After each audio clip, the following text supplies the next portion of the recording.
बारिश और बाढ़ ने पूर्वोत्तर के राज्यों में भारी तबाही मचाई है। हजारों की संख्या में लोग प्रभावित हुए हैं तो अब तक 11 से ज्यादा लोगों की मौत हो चुकी है। मौसम विभाग के अनुसार 3 जून तक पूर्वोत्तर राज्यों में भारी से बहुत भारी वर्षा जारी रहने की संभावना है। बाढ़ और बारिश से परेशान राज्यों के मुख्यमंत्रियों से केंद्रीय गृह मंत्री अमित शाह ने फोन पर बात की है और हर संभव मदद करने का आश्वासन दिया है। बताया कि बारिश और बाढ़ ने असम, अरुणाचल प्रदेश, सिक्किम, मणिपुर और त्रिपुरा में भारी तबाही मचाई है। मणिपुर में पिछले 48 घंटों में राज्य भर में बाढ़ और भूस्खलन के कारण 3802 लोग प्रभावित हुए। 883 घर क्षतिग्रस्त हुए हैं। असम में रविवार को भी बाढ़ की स्थिति गंभीर बनी रही। राज्य की 10 प्रमुख नदियां खतरे के निशान से ऊपर बह रही है और 15 से अधिक जिलों में 78,000 लोग बाढ़ से प्रभावित हुए हैं। त्रिपुरा में लगातार हो रही बारिश के कारण बड़े पैमाने पर जलभराव होने से एक व्यक्ति की सीवर में गिरने से मौत हो गई, जबकि अरुणाचल प्रदेश में मूसलाधार बारिश के कारण 9 लोगों की मौत हो चुकी है। केंद्रीय गृह मंत्री अमित शाह ने रविवार को असम, अरुणाचल प्रदेश और सिक्किम के मुख्यमंत्रियों और मणिपुर के राज्यपाल से उनके राज्यों में हो रही भारी बारिश के मद्देनजर बात की है और उन्हें स्थिति से निपटने के लिए हर संभव मदद का आश्वासन दिया। गृह मंत्री ने कहा कि मोदी सरकार पूर्वोत्तर के लोगों के समर्थन में चट्टान की तरह खड़ी है।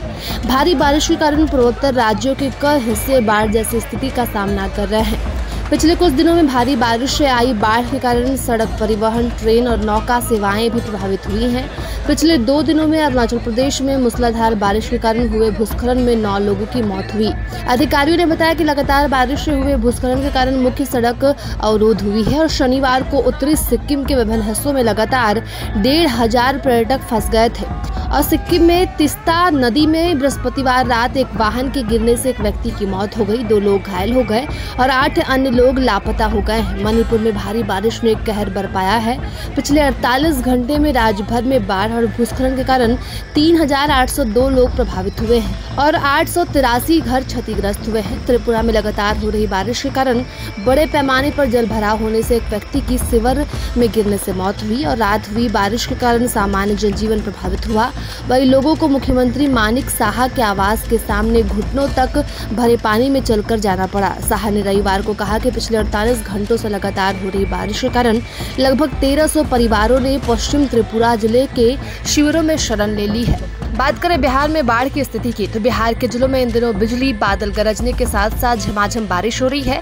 हालांकि कई लोगों को उमस भरी गर्मी भी परेशान कर रही है। कुल मिलाकर देखें तो इन दिनों 2 तरह के मौसम बने हुए हैं।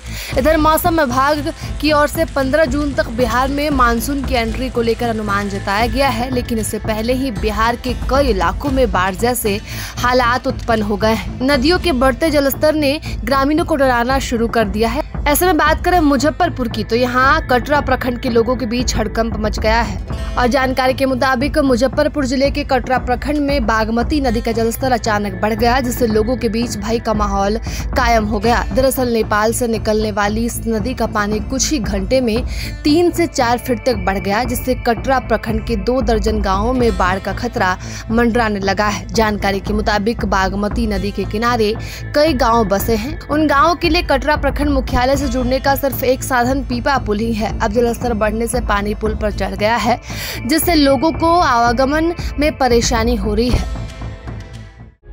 प्रभातखबर.com, विश्वास वही, रफ्तार नहीं।